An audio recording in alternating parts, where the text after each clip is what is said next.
ഈ ജനങ്ങൾ സാധാരണക്കാരായ മനുഷ്യരെ വിശ്വാസത്തിലെടുക്കാൻ അല്ലെങ്കിൽ അവരെ ചേർത്ത് നിർത്താൻ സർക്കാർ കുറച്ച് പിന്നോട്ട് പോകുന്നില്ല? കാരണം നിങ്ങൾ ചർച്ച മുസ്ലിം ലീഗല്ലേ ഇവിടവും വഞ്ചന നടത്തിയേ. മുസ്ലിം ലീഗ് തന്നെ നേരിട്ട് അവരെ കൂടെ നിർത്താനുള്ള ശ്രമങ്ങൾ നടത്തുന്നു. അത് നന്നായിരിക്കും. കാരണം ഫറൂഖ് ഒരു കാര്യം പറഞ്ഞാൽ മതിയായിരുന്നു, ഇത് വഖഫ് പ്രോപ്പർട്ടിയാണ്, ഫറൂഖ് കോളേജ് വിറ്റ് നിയമവിരുദ്ധമാണെങ്കിൽ അതിൻ്റെ നഷ്ടപരിഹാരം മുഴുവൻ ഞങ്ങൾ ഏറ്റെടുത്തോളാം എന്ന് പറഞ്ഞിരുന്നെങ്കിൽ കറക്റ്റായിരുന്നു.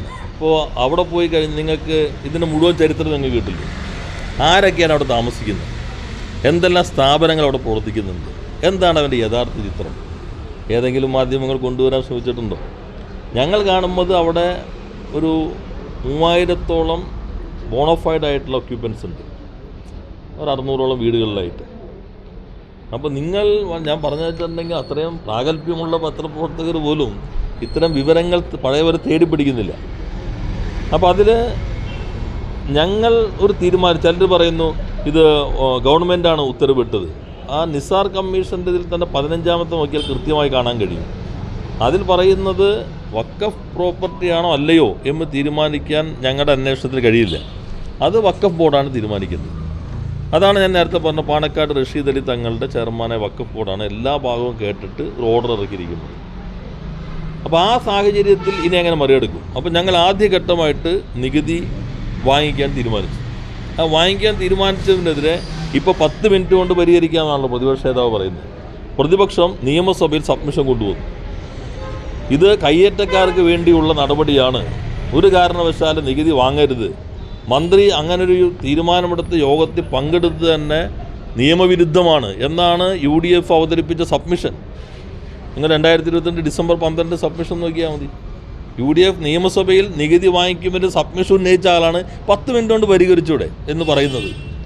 വഖഫ് ബോർഡിലും UDFൻ്റെ പ്രതിനിധിയായിട്ടുള്ള മായിൻ ഹാജിയാണ് പ്രമേയം കൊണ്ടുവന്നത് ഇതിനെതിരെ. ഇതാണ് സാഹചര്യം. അപ്പോൾ ഇപ്പോൾ അവരൊക്കെ മാറി പ്രശ്നം പരിഹരിക്കണം. പ്രശ്നം പരിഹരിക്കുമ്പോൾ ഇപ്പോൾ നമ്മൾ പ്രഖ്യാപനം നടത്തി, നിങ്ങൾക്ക് ഇവിടെ പൂർണ്ണമായിട്ട് അവകാശം വന്നു. ഇത് ലീഗലി നിൽക്കണ്ടേ? 9 കേസ് ഹൈക്കോടതിയിലുണ്ട്, 2 കേസ് വഖഫ് ബോർഡിനകത്ത് വഖഫ് ട്രിബ്യൂണലിൽ നിൽക്കുന്നുണ്ട്. ഇവർക്ക് അവിടെ താമസിക്കുന്ന അതിനകത്തിപ്പോൾ പല സ്ഥാപനങ്ങളുണ്ട്, റിസോർട്ടുകൾ, ബാറുകൾ, ഇതെല്ലാം ഹോം സ്റ്റേ എല്ലാം പ്രവർത്തിക്കുന്നുണ്ട്. ഞങ്ങൾ കാണുന്നത് ഈ 3000-ഓളം വരുന്ന 600 വീടുകളിൽ താമസിക്കുന്ന ആളുകൾ, അവർക്ക് ഒരു അത്യാവശ്യത്തിന് ഇത് ബാങ്കിൽ നിന്ന് ലോൺ എടുക്കണം, ഇത് വയ്ക്കാൻ പറ്റുന്നില്ല. അവർക്ക് എന്തെങ്കിലും ക്രയവിക്രയം നടത്തണം, അത് പറ്റുന്നില്ല. എത്ര വർഷങ്ങളായി താമസിക്കുന്നവരാണ്. ഇപ്പം ഞങ്ങൾ ഈ കമ്മീഷൻ തന്നെ ഉദ്ദേശിക്കുന്നത് ഇവരുടെ ലീഗൽ റൈറ്റ് സ്ഥാപിക്കാൻ എന്താണ് സർക്കാരിന് ചെയ്യാൻ കഴിയുന്നത്. അല്ലാതെ നേരത്തെ പോലെ വഖഫ് പ്രോപ്പർട്ടി ആണോ അല്ലേ എന്നുള്ളതല്ല. ഈ താമസിക്കുന്നവർ 4 കാര്യങ്ങൾ പറഞ്ഞല്ലോ കൃത്യമായിട്ട്. ഒന്ന്, ഇവരെ അവിടെ തന്നെ സംരക്ഷിക്കും, ഒരാളെ ഇറക്കി വിടില്ല. 2, വഖഫ് ബോർഡിനോട് ഗവൺമെൻറ്റിന് വഖഫ് ബോർഡിന് ഡയറക്ഷൻ കൊടുക്കാനേ പറ്റും. ആ ഡയറക്ഷനാണ് ഞങ്ങൾ കൊടുത്തു. നിങ്ങൾ ഇപ്പോഴുള്ള നോട്ടീസിൻ്റെ തുടർ പ്രവർത്തനവും പാടില്ല, തുടർ നടപടിയും പാടില്ല, പുതിയ നോട്ടീസും കൊടുക്കാൻ പാടില്ല. അപ്പോൾ തന്നെ ഗവൺമെൻറ്റിൻ്റെ ആ അഭ്യർത്ഥന വഖഫ് അംഗീകരിച്ചു. 3, ഈ നികുതി പിരിക്കുന്നതുമായി ബന്ധപ്പെട്ട കേസ് ഇപ്പോൾ കോടതിയിലാണ്. ഇപ്പോൾ ചില പത്രങ്ങൾ ഞങ്ങൾ റിവിഷൻ ഒന്നുമില്ല, കോടതി നിൽക്കുന്ന കേസാണ്. അതിൽ ശക്തമായിട്ട് ആ സ്റ്റേ വെക്കേറ്റ് ചെയ്യാനായിട്ട് സർക്കാർ ശ്രമിക്കും, തുടർ നടപടി സ്വീകരിക്കും. ഈ ഒരു സമരത്തെ മുതലെടുക്കാൻ വേണ്ടി BJPയുടെ ഭാഗത്തുനിന്നുള്ള ശ്രമങ്ങൾ നടക്കുന്നുണ്ടാവും. അതല്ല ഈ സർക്കാരിന് വേണ്ട രീതിയിൽ പ്രവർത്തിക്കാൻ സാധിക്കാതെ നിങ്ങൾ മാധ്യമ എന്താ സർക്കാർ പ്രവർത്തിക്കുക? സർക്കാർ അവർ വിശ്വാസത്തിലെടുക്കണം. അവരുമായിട്ട് ഒരു ഓൺലൈൻ ചർച്ച അല്ലാതെ പ്രകടമായിട്ടുള്ള ചർച്ച മുഖ്യമന്ത്രിയായിട്ട് നേരിട്ട് ചർച്ച നടത്തിയല്ലോ. ഞാൻ അതിന് ശേഷം അവരുമായിട്ട് ചർച്ച നടത്തിയല്ലോ.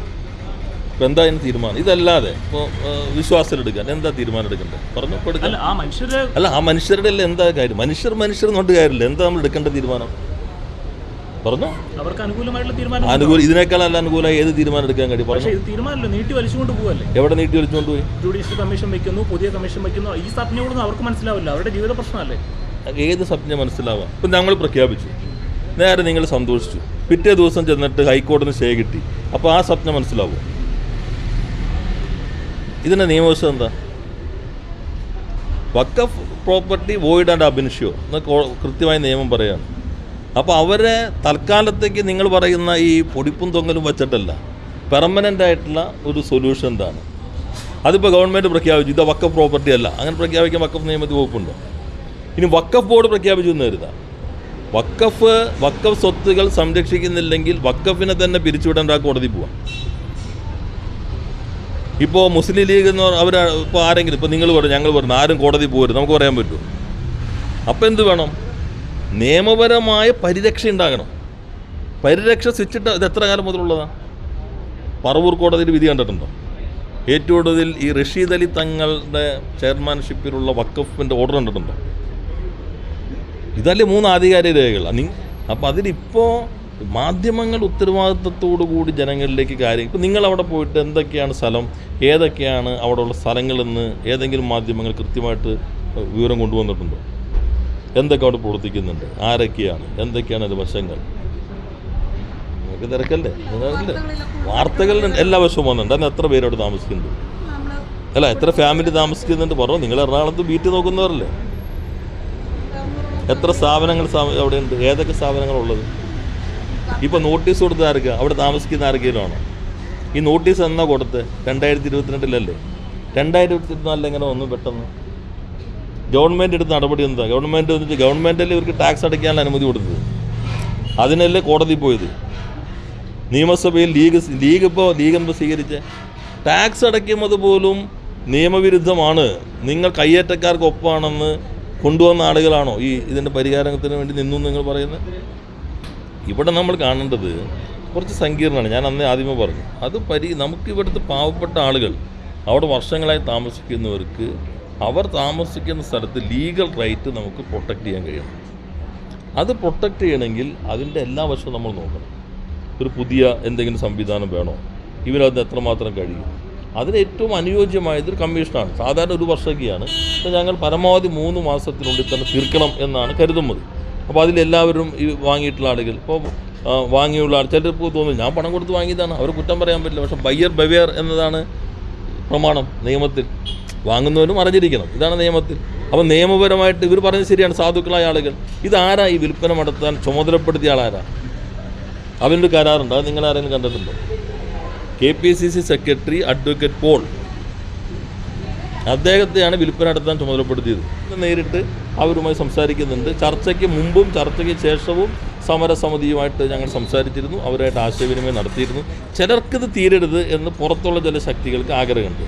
പക്ഷേ ഇത് ശാശ്വതമായൊരു പരിഹാരമാണ് സർക്കാർ ആഗ്രഹിക്കുന്നത്, അല്ലാതെ ഏതെങ്കിലും പ്രഖ്യാപനം നടത്തി പെരുവഴിയിലാക്കാനല്ല. ശാശ്വതമായൊരു പരിഹാരം ഉണ്ടാകണമെന്നതാണ് സർക്കാരിൻ്റെ ഒരു നിലപാട്. അതിന് പറ്റുന്ന ഒരു സംവിധാനമായിട്ടാണ് ഈ ജുഡീഷ്യൽ സംവിധാനം. അതിനെല്ലാ സപ്പോർട്ടും ഗവൺമെൻറ് നൽകും. ശാശ്വതമായി ഉറപ്പുവരുത്താൻ എന്ത് നടപടിയെ കഴിയാം, അതാണ് ഈ കമ്മീഷൻ പരിശോധിക്കുന്നത്.